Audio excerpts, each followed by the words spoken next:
sehingga saya tidak usah hidup di dalam keadaan tertekan, depresi, berat, stres, kewalahan itu atau apa.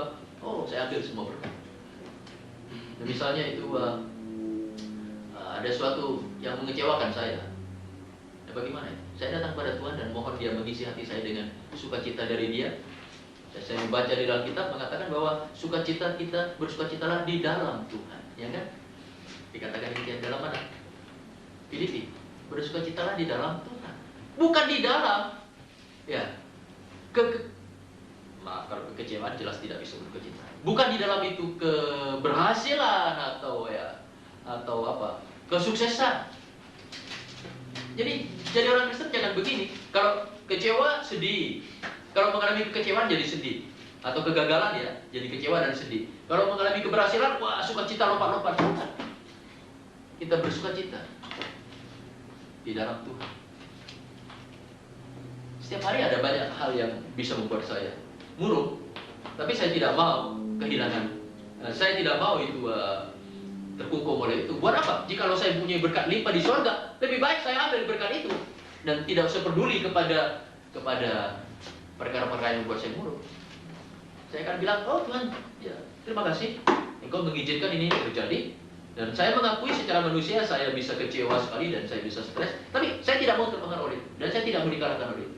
Ya, Tuhan, saya bersyukur saya masih bisa bersukacita di dalam Engkau. Karena sumber sukacita saya bukan perkara-perkara ini, tapi Tuhan.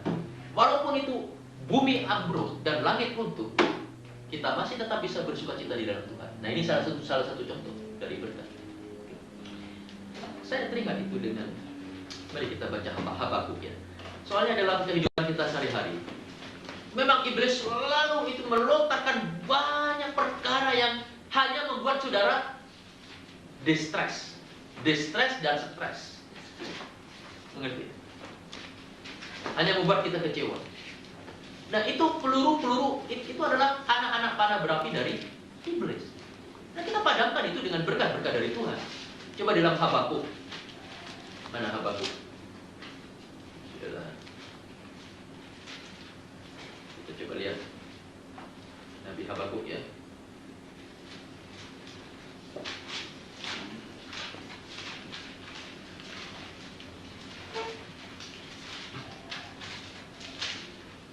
Itu bukunya tipis sekali sampai agak sulit. Itu sebelum Sefanya, sesudah Nahum. Itu hanya satu lembar. Karena satu lembar sering bilang itu dalam kita Habakuk. Saudara perhatikan dengan saya ini. Habakuk satu orang, menurut saya dia satu orang yang tahu, yang pinter, yang pandai hidup di dalam berkat Tuhan. Dia tidak membiarkan dirinya hanyut di dalam kekecewaan dari iblis. Lihat Habakuk pasal 3, pasal terakhir. Ayat 17. Ayat 17, 18, 19. Coba satu orang tolong baca. Sudah ketemu semua? Grace belum? Itu memang satu lembar sulit memang. Karena hanya satu lembar kadang-kadang terselit begitu ya. Sebelum Sefanya, sesudah Nahum, sesudah Mika, sesudah Yunus. Jadi agak ke belakang. Sudah ketemu? Ya, Habakuk pasal 3 ayat 17, 18 dan 19. Coba Grace tolong bacakan.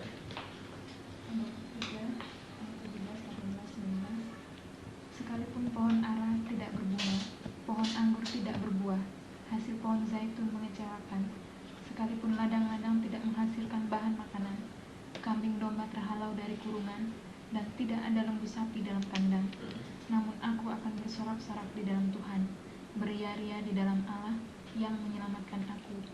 Allah Tuhanku itu kekuatanku. Ia membuat kakiku seperti kaki rusa. Ia membiarkan aku berjejak di bukit-bukitku. Amin. Ayat 17. Ayat 17 itu hanya kekecewaan, bukan? Dan perkara-perkara yang mengecewakan hati ya. Dan iblis bisa datang pada saudara dan bilang, ayo itu ya, berputus asalah, murunglah, bersedihlah, bersusahlah, apalagi bunuh dirilah. Karena apa? Lihat, pohon ara tidak berbunga. Coba ya, pikirkan. Misalnya saudara punya kebun. Pohon anggurnya tidak berbuah.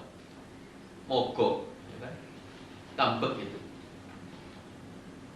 Pokok zaitun tidak menghasilkan. Ladang-ladang tidak menghasilkan makanan. Kambing domba hilang, ya kan? Terhalau dari kurungan kan hilang. Tidak tahu kemana. Lembu sapinya juga sudah tidak ada dalam kandang. Kandangnya sudah kosong. Mungkin lembu sapinya sudah tergadai. Lihat.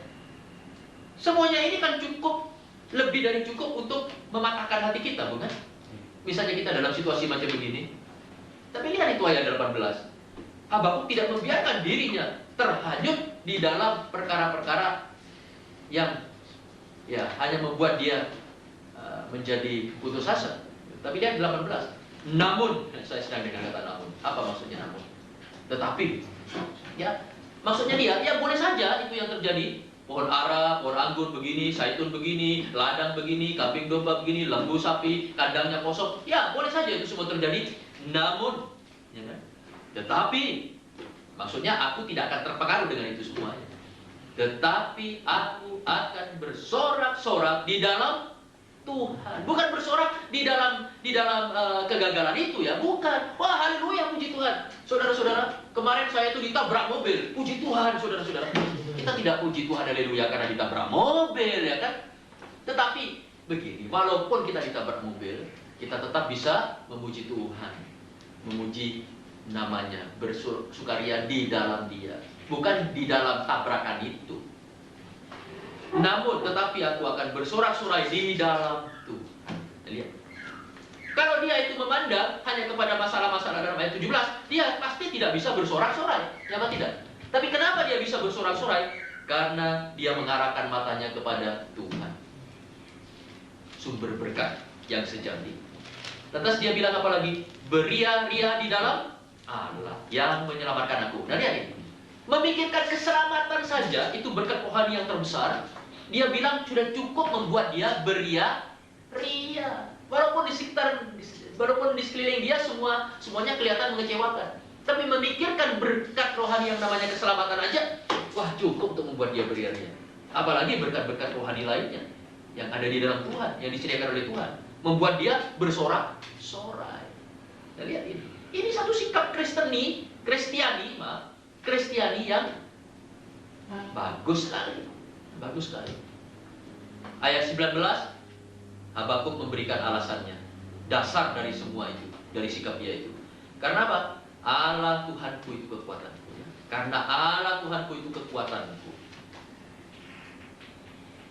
Kekuatanku. Ya mungkin kegagalan-kegagalan, hal-hal yang mengecewakan itu membuat dia jadi lemes, ya kan? Tapi Tuhan menguatkan dia lagi. Kaki-kakinya yang lemas menjadi kuat lagi. Tubuhnya yang lemas menjadi segar lagi. Ia membuat kakiku seperti kaki rusa. Ia membiarkanku berjejak di bukit.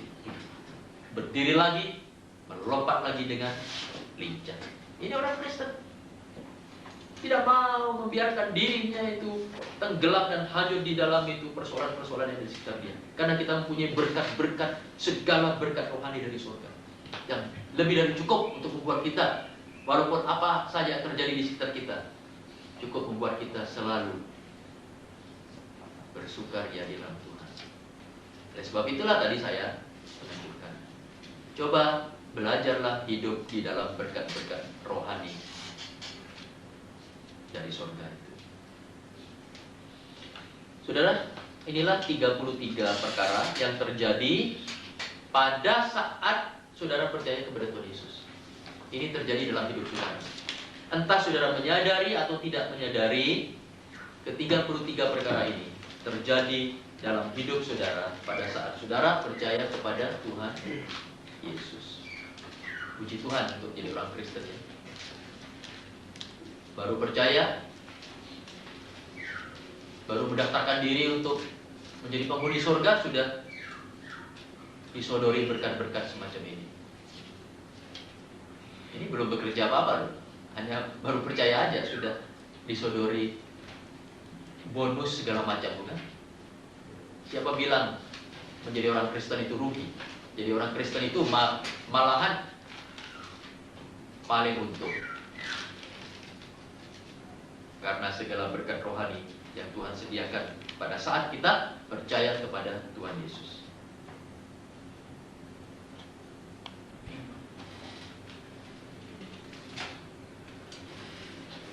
Saudara-saudara, sekarang kita akan membahas satu pokok baru, tapi masih di dalam kerangka, dalam kaitan dengan soteriologi, doktrin mengenai keselamatan ini. Yang akan kita bahas sekarang adalah istilah-istilah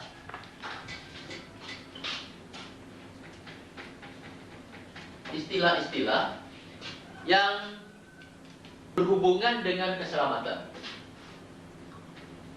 Istilah-istilah yang ada hubungannya dengan keselamatan.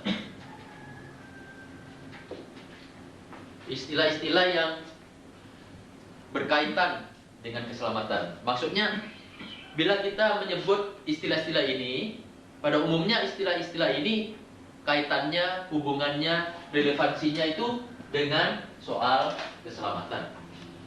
Yang pertama, istilah apa? Yang pertama, yaitu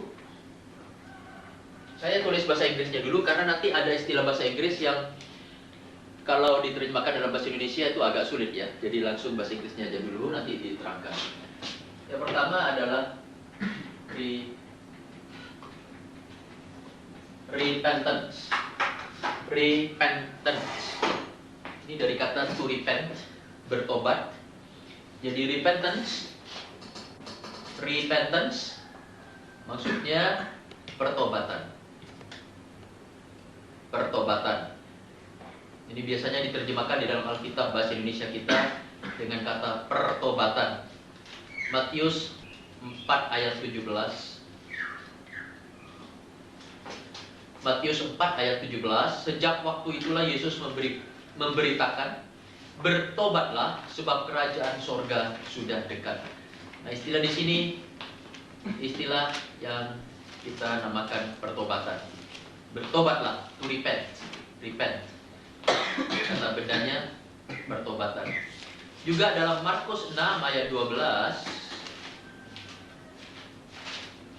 Markus 6 ayat 12. Lalu pergilah mereka memberitakan bahwa orang harus bertobat.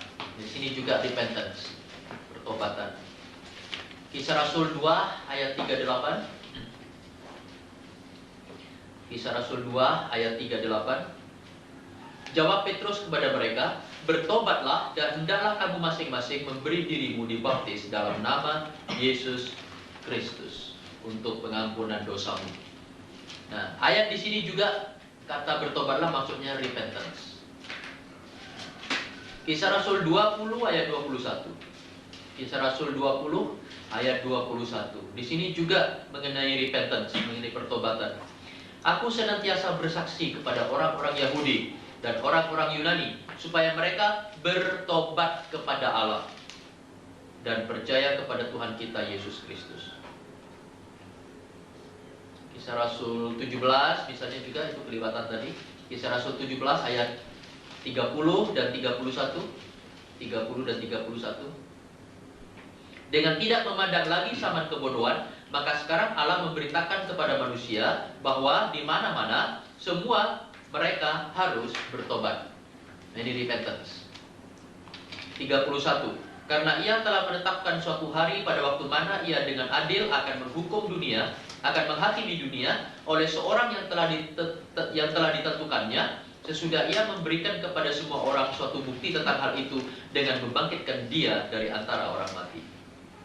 Ya, ayat 30 itu mengenai pertobatan. Juga 2 Petrus 3 ayat 9. Saudara tahu ayat itu? 2 Petrus 3 ayat 9. Tuhan tidak lalai menepati janjinya, sekalipun ada orang yang menganggapnya sebagai kelalaian. Tetapi ia sabar terhadap kamu, karena ia menghendaki supaya jangan ada yang binasa, melainkan supaya semua orang berbalik dan bertobat. Di sini repentance. Wahyu 3 ayat 19. Wahyu 3 ayat 19.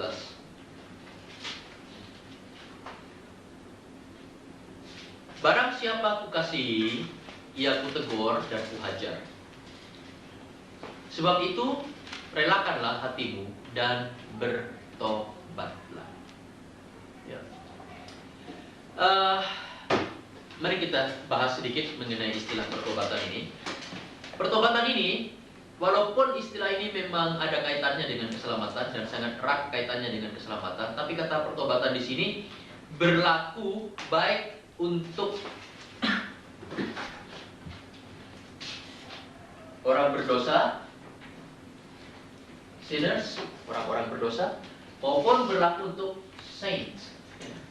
Saints, orang-orang kudus, maksudnya orang yang sudah Kristen, orang yang sudah diselamatkan, orang yang sudah percaya pada Tuhan Yesus. Dua-duanya memerlukan pertobatan. Orang berdosa perlu bertobat supaya diselamatkan. Nah, orang Kristen yang sudah menerima keselamatan perlu juga sehari-harinya mengintrospeksi diri, apakah ya ada sesuatu yang menyebabkan dia perlu untuk bertobat lagi. Bertobat dengan diselamatkan lain ya. Bertobat setiap hari tidak berarti diselamatkan setiap hari. Diselamatkan itu cuma satu kali, yaitu pada waktu seseorang menerima Kristus sebagai juru selamat. Tetapi bertobat bisa berkali-kali. Misalnya setelah seseorang percaya kepada Kristus sebagai juru selamatnya, dia akan diselamatkan. Nah, di dalam hidupnya sekarang sebagai orang yang sudah diselamatkan, karena dia belum sempurna, sempurnanya kita semua akan di surga. Maksudnya karena kita masih memiliki hidup sifat yang lama, bukan sifat daging. Maka setiap hari barangkali itu dari hari ke hari kita mungkin lalai, lengah, jatuh dalam dosa atau kesalahan atau sesuatu yang tidak berkenan kepada Tuhan. Nah, di sana kita perlu bertobat lagi. Bukan diselamatkan lagi, tidak usah. Tapi hanya bertobat lagi. Kalau begitu, kita akan coba lihat apa arti dari pertobatan. Maksud dari pertobatan. Pertobatan itu secara, mungkin kita bahas arti pertobatan secara negatif dan secara positif. Secara negatif, pertobatan itu bukan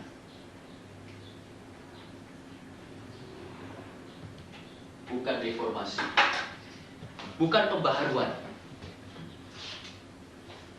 bukan reformasi, bukan dibentuk lagi, bukan.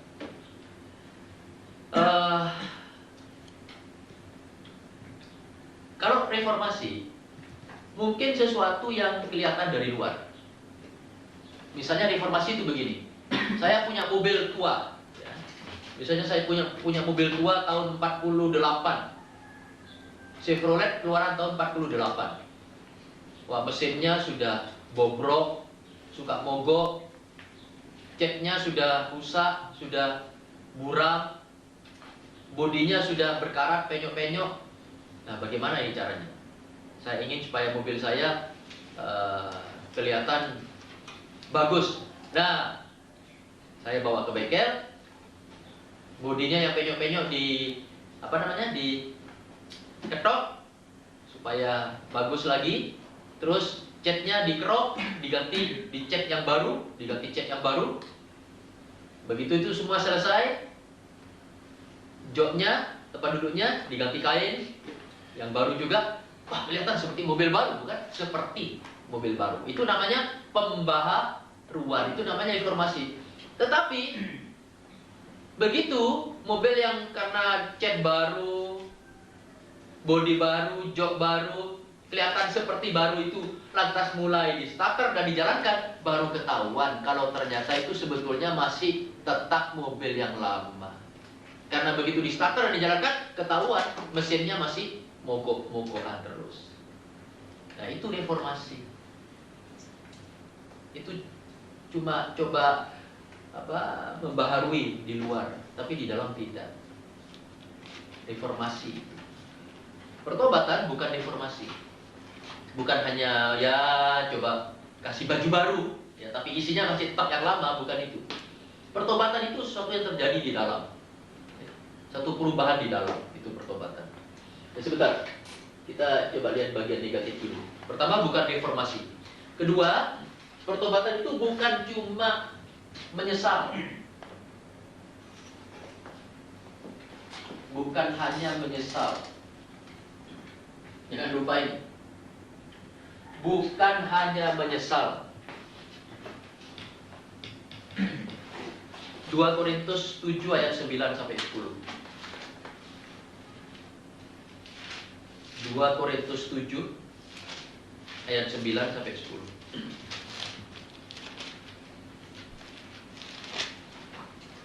2 Korintus pasal 7 mulai ayat 9 sampai ayat 10. Namun sekarang aku bersuka cita, bukan karena kamu telah berduka cita, maksudnya telah menyesal, melainkan karena duka citamu membuat kamu bertobat. Lihat, menyesal saja tidak cukup ya. Menyesal itu sendiri bukan pertobatan, bukan. Tetapi menyesal mungkin bisa mengakibatkan kita bertobat. Sebab duka citamu itu adalah menurut kehendak Allah, sehingga kamu sedikit pun tidak dirugikan oleh karena kami. Sebab duka cita menurut kehendak Allah menghasilkan pertobatan. Nah, lihat ini. Menyesal bisa menghasilkan pertobatan, tapi menyesal itu sendiri bukan pertobatan. Yang membawa keselamatan dan tidak akan disesalkan, tetapi duka cita yang dari dunia ini menghasilkan kematian. Nah, duka cita dari dunia ini menghasilkan kematian, maksudnya yaitu banyak orang yang menyesal, tetapi tidak bertobat. Itu aja. Contohnya begini ya.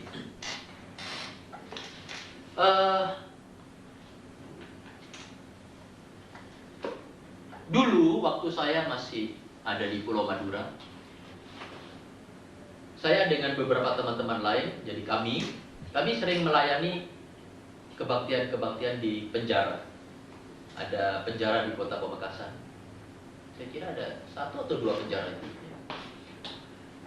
Nah, biasanya kami giliran. Minggu keberapa itu giliran teman saya, minggu keberapa lagi giliran teman yang lain. Pas minggu keberapa giliran saya masuk.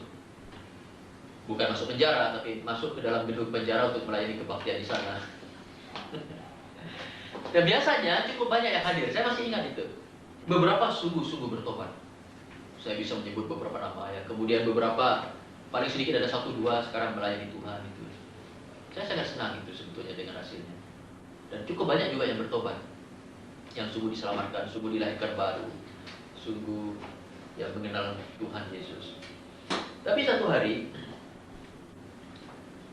waktu giliran saya melayani kebaktian di dalam penjara itu, setelah kebaktian selesai, ada satu anak muda, nggak kira-kira berapa ya?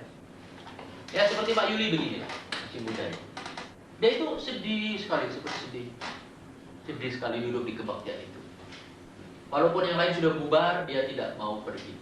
Saya dekati dia dan ngomong-ngomong dengan dia, coba bicara, mengapa, ada apa? Ya, saya sudah lupa namanya anak muda yang dipenjarakan itu ya. Tapi dia cerita, karena saya